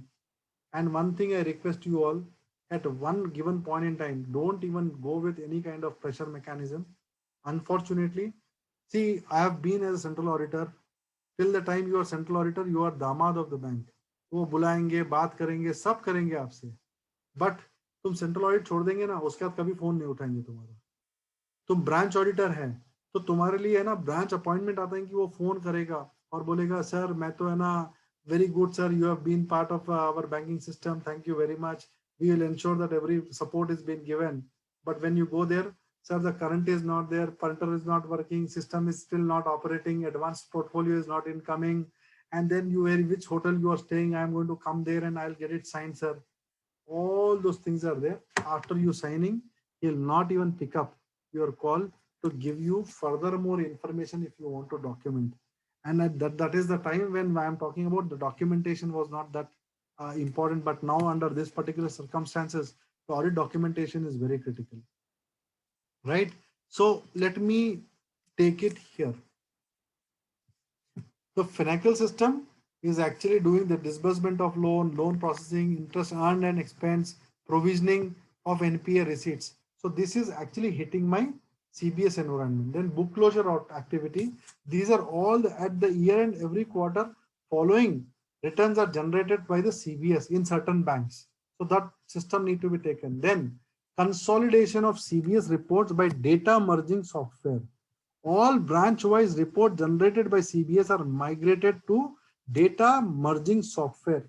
All this data is actually merged into one particular software. And please, I request you to ensure that every field of that particular transaction or the loan which you are going to verify, you need to go and check who has the authority to put data into that, what is editable, what is not editable, how much is editable and to what extent it is editable, who is actually doing an edit. You need to do a comparison data which is come from the CBS and data which is generated from the data merging software. You need to do a comparison whether there is any change which has happened, because of only one thing, the final data which is coming out in a different sheet, and that again requires certain external adjustments.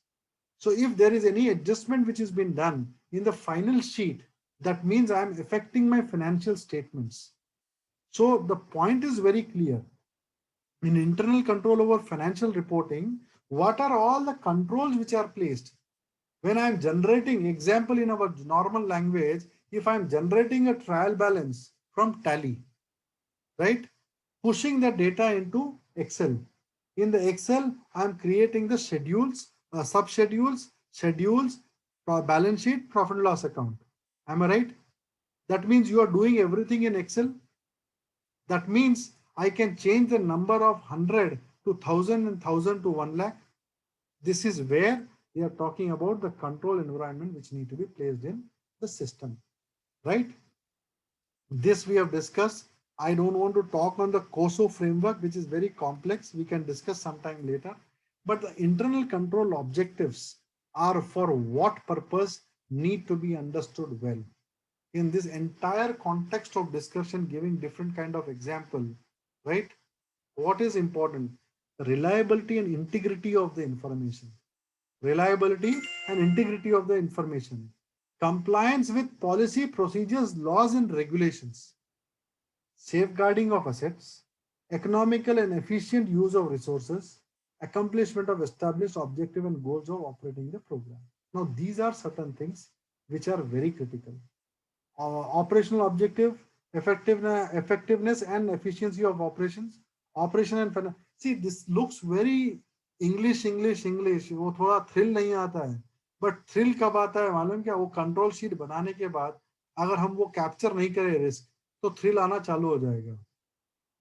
Internal and external financial reporting is a reporting objective, and control related to identify risk is a very important reporting objective. There are entity level controls, business process controls, and then information technology, ITGC controls, which are there. We have talked about it, right? So preventive, detective, systematic and automatic, and then the manual controls. This is again to be read. All of us know. I'm not going to take your time to make you understand this entire thing, to make it a little boring. Rather, we'll make it more interactive. If people have questions, I'll be more than happy to answer whatever kind of question it is with regards to internal control financial framework, no issue. Now, what are the things which we need to look into this part? ECOFAR approach, sorry. This is classification of controls. System access, understand now. We are talking about what we need to do. System access, system configuration, segregation of duties, system interface, from which system the data is moving to which system, what is the mechanism, whether it is by pen drive or it is through an API, you need to understand that. Physical access, who is having, policies and procedures, right? Management review, how is the management review happening, whether it is happening monthly report, MIS and all. Reconciliation, what kind of reconciliation they are having, that need to be, that is also a reference. Almost all these points have a reference in LFAR, right? So these are all things which you need to really look into, but all these aspects are to be tested by you and that need to be run by you. Now, how do you do this? Selection of a process. What I mean by selection of a process. Then walkthrough, information gathering, design criteria, sampling, testing of operative effectiveness, and gap analysis. I'll just tell you in a very simple manner. Very simple manner. एक example ले लो. Loan, right? Advances. Data is created in the master data of CBS. Who is the person who can enter the data into the master data? Who is allowed to edit that? And what is the final outcome of that particular thing? Whether there can be any tweaking done? The answer will be big no. Now this data is pushed into, now wait, here back again. In the master data, what I do, I put the loan amount sanction, right? Date of sanction, right?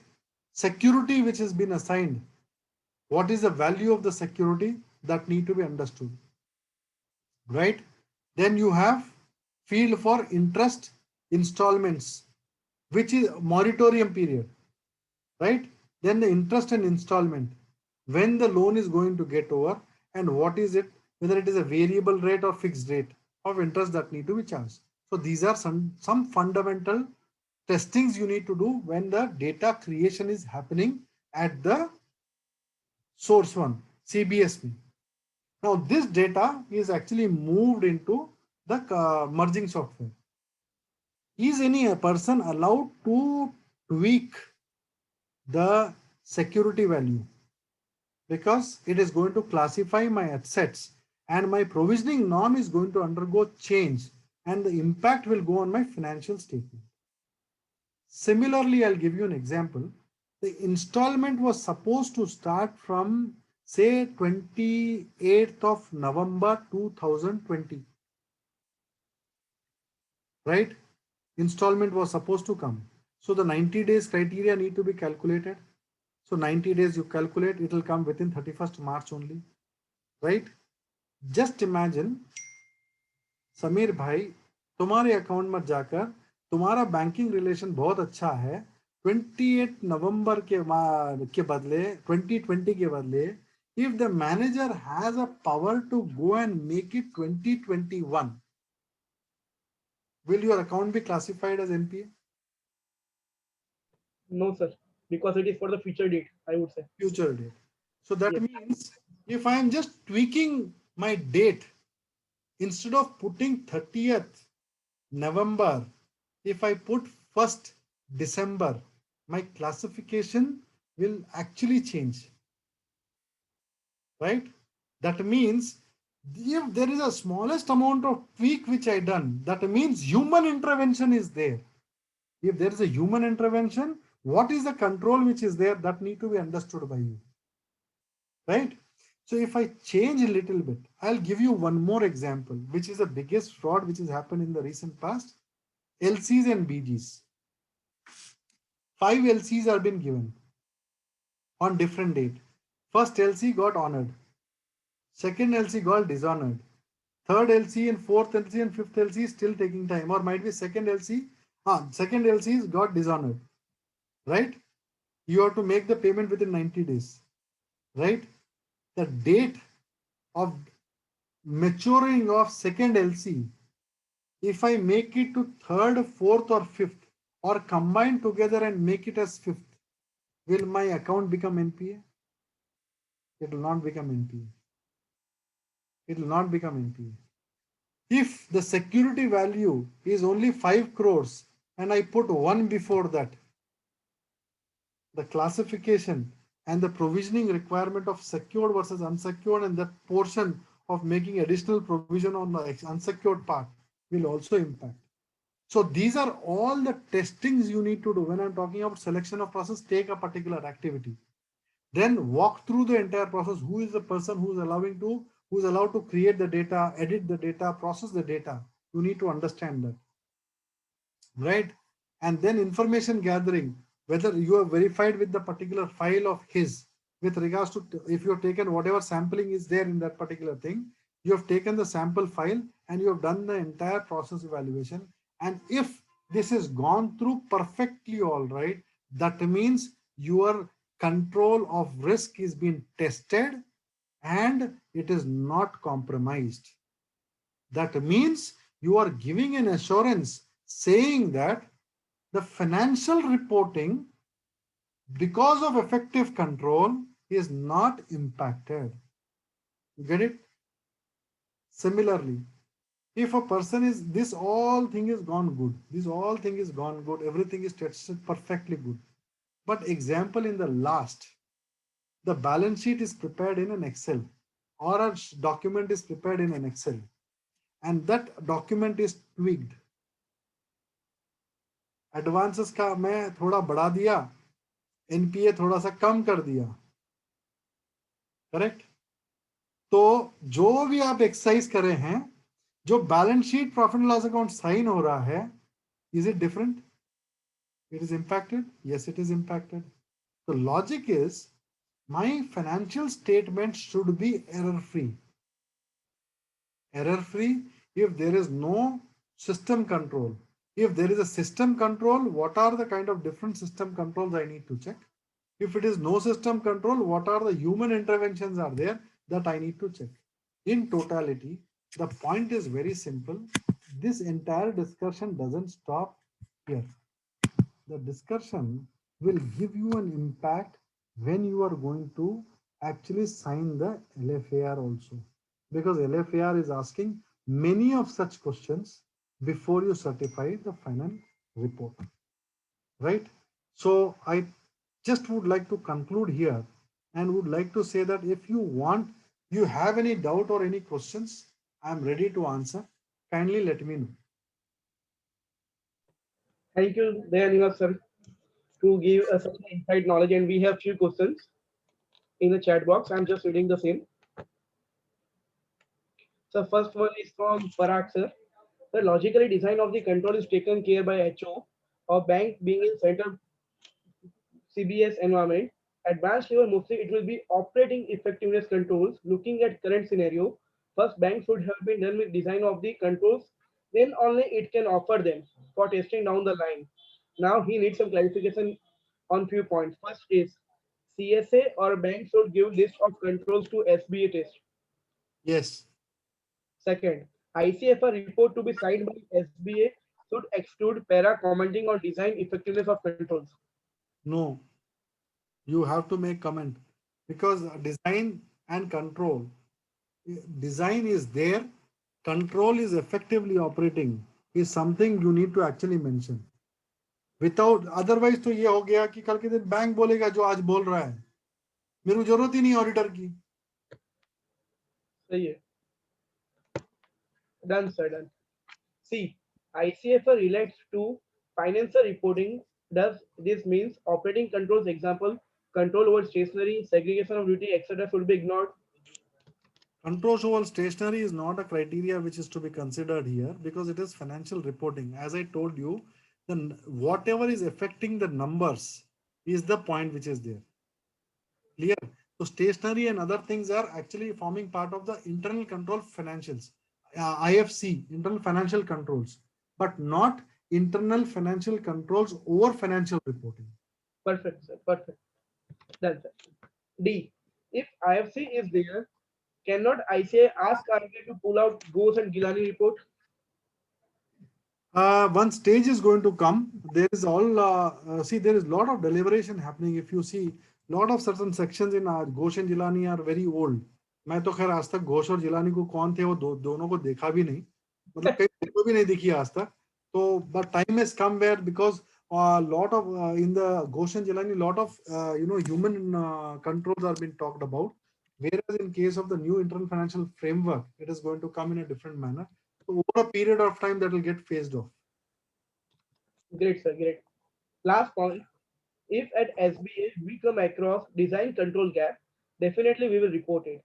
Logically, CSA will have to qualify report if impact is material not immediately, but in future if control gap exists. Yes. You need to give us IFC report independent of this thing. So in that you need to qualify it is effectively working or not. If it is not, you can actually mention. The alternative is you can actually give a specific examples to the central statutory auditor from SBA. Branch auditors, they can actually give it to them. And one more thing which I would like to say is actually this IFC was optional for 1920 financial statements, but 2021 it is mandatory. Actually, if you see, the banks have actually got up late, and in the last moment they are trying to work on this. It's going to be a little challenge, but yes, it is going to come. Great, sir. Great. So we got not a question but a suggestion from Mr. Rangalia. If this much time and technicality is involved in carrying out the branch audit, why bank authorities are not allowing time to statutory auditors say minimum 7 days per branch? How this much depth is possible in almost no time? Sir, one thing I would like to say, there is no time limit given by Reserve Bank of India, not by the institute. If the branch manager is telling you and you think that is a rule book, then no one can help us out. And in case you are finding it difficult, my humble request to you all people is don't compromise with time. Take your time. And Aniket Bhai is there. I am there. Many other council members are there where you can reach out and let us know if any kind of pressure is being created. Sir, one thing I'll tell you very clearly, there is no कल वहां पे fraud हो गया, कल तुम्हारे को DC का case हो गया, तुम जाके बोलो डीसी के अंदर कि सर मेरे को टाइम नहीं दिया, तो who didn't give you time? Someone has, there is no restriction from institute nor RBI. Who is the branch manager to tell? Who is the zonal office to tell? Who is the central office to tell? What are the examples? That is the reason I am telling you, if you have to complete the execution in the floor within 2 to 3 days, what I would suggest is you do a homework, effective homework, and go. Call for the balance sheet of the 28th February, call for all the SMA report, exception report, all that information, select the samples from there, go reach out on time, complete the work and come back. So you need not sit there only and work. You can still work from home. But what is happening now, Samir Bhai, is basically everyone is thinking only waiting for the appointment letter to come, honestly. Within the 2-3 days, whatever rounding we can complete, we are completing. We are not actually doing. How many of us have read the new LFAR? Tomorrow there is a session that is separate. But how many people read it? How many people know that there is a circular which has come by Reserve Bank of India on ECOFAR? How many people know that there is a specific circular which has been reserved by Reserve Bank of India on non-human intervention of the accounting packages, that entire package, SAP or CBS? How many people know how many new circulars have come with regards to COVID? How many people read? Everyone is waiting for the bank audit to come, but no one is preparing for the bank audit also. So it is time that we need to really look in from a point of view. It is not easy. It is not like the past. It is actually changed. Actually changed. Great, sir. Great. And it's really an great example from your side that now everyone should learn about that. The next question is from Samil Jain. Whether documented risk control matrix and related mitigation steps implemented by bank will be available at branch? Yes, now the policy has been made. What is required is if the branch auditors are required to sign the balance sheet, right? And we have to give the ICOFAR. The ICOFAR has been made for the branches also, and the format will be shared with you all people. So you cannot actually much deviate because that will be approved by the branch audit, central auditors, and that only will come to you. Okay, sir. The next question is, should we ask bank demonstrate evidence showing testing of controls internally first? Being auditor, we need to comment of framework and perform exercise to form audit opinion. So should we ask the banker about the same? See, you are going to give an opinion. If the client has to give an opinion, then only hear and sign the balance sheet and report, no? That means what I'm trying to say is you need to just take that information. If you want to take them through the walkthrough, okay, tell us how that walkthrough is there. But it has to be your independent opinion only, undoubtedly. It cannot be biased because of his explanation. Tomorrow, if shortcoming is, and I personally, branch managers are not acquainted to that level of understanding what has been written. Yes, sir. Yes. So the last question received from Chirag Shah. When books with respect to bank audit would be available from the branch? When books with respect to bank audit would be available from the branch? Books? Yeah. Samir bhai, I think that question is for us and not for the sir. Like he's asking for the bank branch audit books to be available from Ahmedabad branch. Okay, fine. So leave it, sir. So it's not related to us. Sir, all the questions is completed now, sir. Sir, I, C.A. Samir Chaudhary, on behalf of Ahmedabad branch, extends vote of thanks to C. Aniket Talati sir and C. Dayanivas Sarmaji sir, both the CCM of ICAR, for giving insight on bank audit, where both the faculties have guided us on IFCOFR, its applicability, its framework and approach, and many more details have been discussed with their vast practical experience in the field. And what sir says that जब भी हम auditor appoint होते हैं तो हम लोग को ऐसा लगता है कि हम उनके दामाद हैं, तो उसके बाद कभी वो फोन पिक नहीं करते हैं। तो ये सर की जो इनसाइट नॉलेज और जो प्रैक्टिकलिटी है वो बताते हैं, एंड इस प्लेटफॉर्म में इतना ओपनली कहना भी सर वो हम लोग के खुद के एक्सपीरियंस को एनहांस करेगा, that we all know. I am sure that deep knowledge in the field of both the faculties is going to enhance our knowledge and going to help all of us in coming bank audit season. Dayanivas sir, I am sure that Ahmedabad branch is going to seek your help in coming period with your insight knowledge soon. Once again, I thanks Dayanivas sir to guide all of us, and also thanks to all the participants to attend today's session. Keep learning and keep growing. Thank you all. Please, sir.